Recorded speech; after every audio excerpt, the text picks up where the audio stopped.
बिस्मिल्लाहिर्रहमानिर्रहीम। मसाइले रमज़ान कोर्स के अंदर आज हम सिर्फ़ 3 सवालात पढ़ते हैं।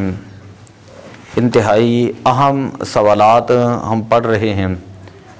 पहला सवाल ये है कि रोज़े में रात में गुस्ल फ़र्ज़ हो जाए तो कुल्ली या नाक में पानी डालने के लिए इफ्तार या कुल्ली या नाक में पानी क्या इफ्तार के वक़्त डालेंगे? सवाल यह है कि रात में गुस्ल फ़र्ज़ हो जाए तो कुल्ली करना, नाक में पानी डालना, ये किस वक्त ज़रूरी है?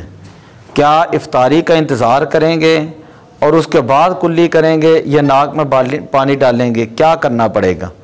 उसका जवाब ये है कि रोज़ा शुरू होने से पहले किसी भी वजह से गुस्ल फ़र्ज़ हो जाए या रोज़े में एहतलाम हो जाए तो गुरूब आफ्ताब का इंतज़ार नहीं करेंगे।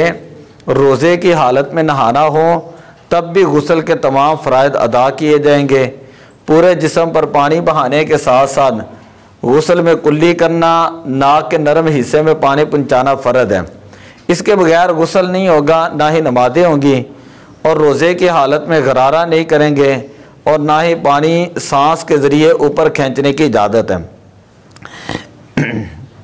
सूरत मसला ये है, अगर रात को किसी वजह से गुस्ल फ़र्ज़ हो जाए या एहतलाम हो जाए तो अब इस सूरत में इंसान के लिए ज़रूरी है कि इंसान फ़जर की नमाज से पहले पहले गुस्ल करेगा। अगर फ़जर की नमाज का वक़्त ख़त्म हो जाए तो फ़जर की नमाज क़ज़ा होने की वजह से उसके ऊपर गुनाह लाजिम आएगा और वो बंदा गुनाहगार होगा। इतनी बात समझ आ गई है। और अब गुस्ल करने के लिए इंसान रात तक इंतज़ार नहीं करेगा। ये नहीं करेगा कि इफ्तारी का वक़्त हो तो फिर उसके बाद कुल्ली करे या नाक में पानी डालें, नहीं, बल्कि वो नमाज से पहले गुस्ल करेगा। और गुस्ल के 3 फ़र्ज़ होते हैं। पहला फ़र्ज़ गुस्ल का कुल्ली करना, दूसरा फ़र्ज़ गुस्ल का नाक में पानी डालना, तीसरा गुस्ल फ़र्ज़ का पूरे जिस्म के ऊपर पानी बहाना है। अब यहाँ पर एहतियात ये है, रोज़े की हालत में गुस्ल के अंदर एहतियात ये होती है कि जब वो कुल्ली करता है तो गरारा नहीं करेगा। गरारा आम हालत के अंदर भी वो फ़र्ज़ नहीं बल्कि वो सुन्नत है। रोज़ेदार ना भी हो तो तब भी वो सुन्नत है, लेकिन जब रोज़े की हालत में हो तो गरारा नहीं करेगा। इस वजह से नहीं करेगा कहीं खुदा न खास्ता पानी उसकी हलक के नीचे चला जाए तो उसी वक्त रोज़ा टूट जाएगा। इसी तरह नाक के नरम हिस्से तक इससे आगे पानी नहीं पहुंचाएगा। क्यों? इसे और पानी लेकर सांस के ज़रिए वो खींचेगा नहीं।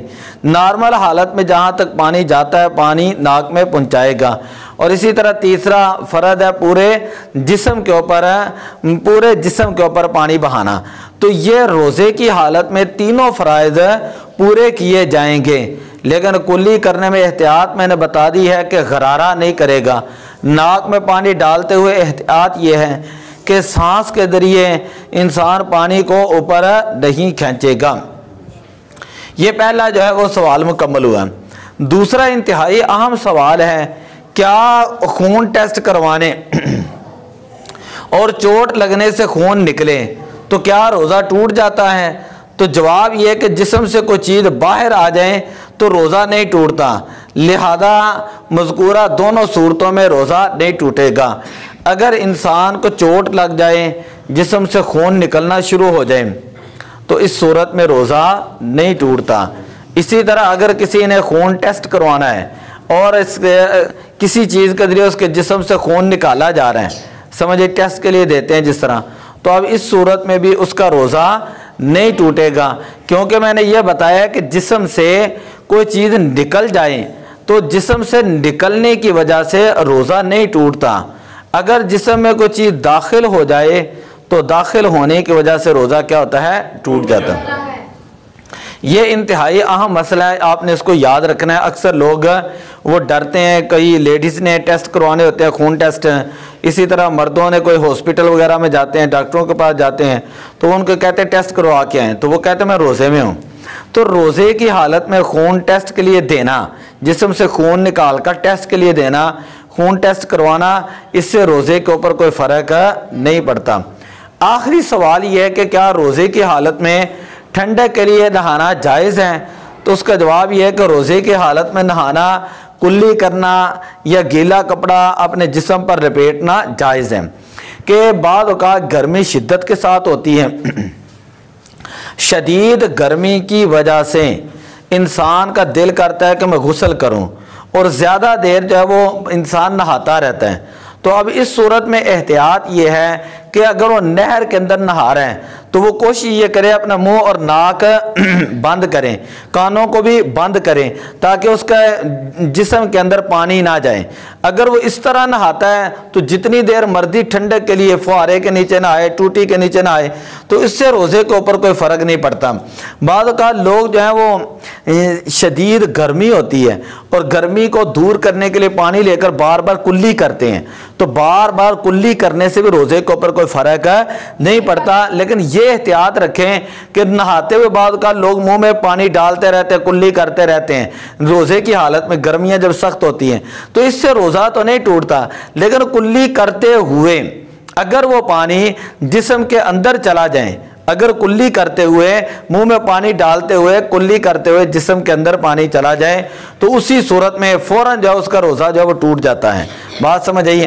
और इसी तरह अगर कोई बंदा गीला कपड़ा, गर्मी सख्त है, रोज़े की हालत में अपने सर के ऊपर रख लेता है, लोग तौलिया वगैरह रख लेते हैं, अपने कंधों के ऊपर को रख लेता है, ठीक है, तो अब इस सूरत में उसके रोज़े के ऊपर कोई फ़र्क नहीं पड़ेगा। ये याद रखें कि हालत एतिकाफ़ के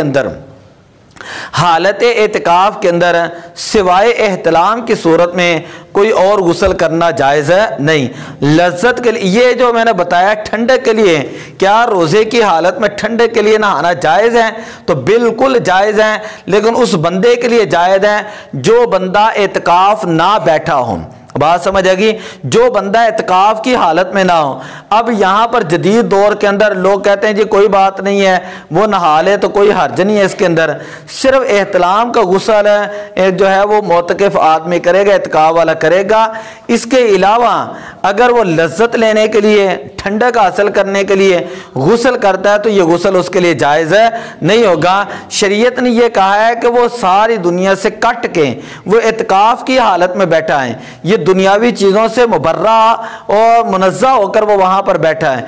इसलिए वहाँ पर यह हुक्म है कि अगर शरई तौर पर उसके ऊपर गुस्ल फ़र्द हो गया है तो उस सूरत में तो वो गुस्ल करेगा, आम हालत में वो ठंडक के लिए वो गुस्ल नहीं करेगा। बात समझ आ गई? बाकी इत्काफ़ के जब हम मसाइल पढ़ेंगे वहाँ पर हम डिटेल के साथ उसकी जुज़ियात वगैरह को भी पढ़ेंगे। तो ये रोज़े की हालत में 3 सवाल पढ़े हैं। पहला ये है कि रात में गुस्ल फ़र्ज हो जाए या किसी भी तरह फ़र्ज हो जाए तो अब क्या वो गुस्ल के लिए इफ्तार का इंतज़ार करेगा? तो उसका जवाब यह है कि नहीं, बल्कि वो फ़ौरन जो है वो गुस्ल करेगा। अगर वो सहरी के लिए वक़्त ज़्यादा है तो पहले गुस्ल करे फिर वो सहरी करे, लेकिन अगर सहरी के लिए वक़्त कम है तो फिर वो पहले सहरी करेगा और उसके फ़ौरन बाद गुस्ल करेगा। नमाज के वक़्त से पहले पहले गुस्ल करेगा, इतनी ताख़ीर नहीं करेगा कि जिससे उसके ऊपर नमाज कज़ा हो जाए। वो अगर वो इतनी ताख़ीर करता है कि नमाज रह जाती है, नमाज कज़ा हो जाती है, तो अब उसका वो गुनाहगार होगा, नमाज को कज़ा करने का वो गुनाहगार होगा। बात समझ आ गई? दूसरा मसला मैंने ये बताया था कि क्या जिस्म से किसी वजह से खून निकले, चोट लगने की वजह से निकले या टेस्ट करवाने के लिए खून निकले, समझिए, तो क्या इससे रोज़ा टूट जाता है? तो उसका जवाब यह है कि इससे रोज़ा नहीं टूटता। बात समझ आ गई? क्या रोज़े की हालत में ठंडे के लिए नहाना जायज़ है? तो इत्काफ़ के अलावा जो बंदा है वो जितनी मार मर्जी जो नहाए, इसके अंदर रोज़े के अंदर कोई फ़र्क नहीं पड़ता। बाकी मसाइल बड़े अहम है। क्या रोज़े की हालत में इंजेक्शन लगवा सकते हैं? क्या रोज़े की हालत में इंसुलिन ले सकते हैं? तो ये इंशाल्लाह हम कल मसाइल पढ़ेंगे। अस्सलातु वस्सलाम।